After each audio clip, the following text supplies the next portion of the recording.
High বন্ধুরা, কেমন আছো তোমরা? আজকে আবার নতুন একটা রেসিপি নিয়ে আসলাম।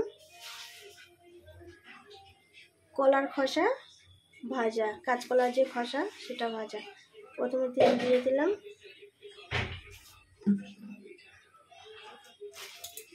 একটা শুকনো লঙ্কা, 5 ফোড়ন,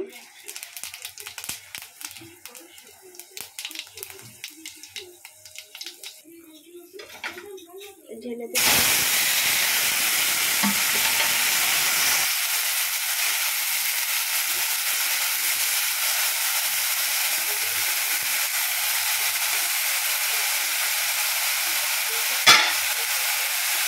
আলুগুলো দিয়ে দিলাম।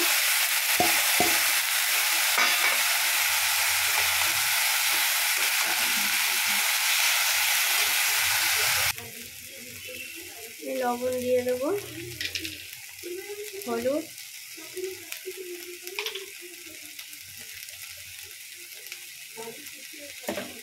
লবণটা আরেকটু দিলাম, কম হয়ে গেছে।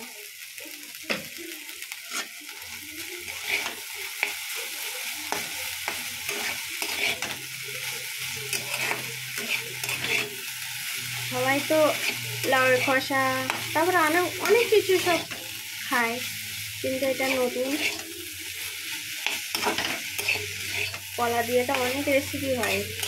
কাঁচকলার কোপ্তা হচ্ছে, কাঁচকলা দিয়ে মাছের তরকারি হচ্ছে, কিন্তু কাঁচকলার খোসা কেউ ভাজা করে খেয়েছেন? এইভাবে একবার ভাজা করে খাবেন, দারুণ লাগবে। একটু ঢাকা দিয়ে দেবো, এবার দেখবো এবার হয়ে গেছে কিনা।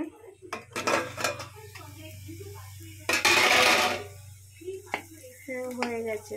আলু টালু সব সিদ্ধ হয়ে গেছে, নামিয়ে নেবো।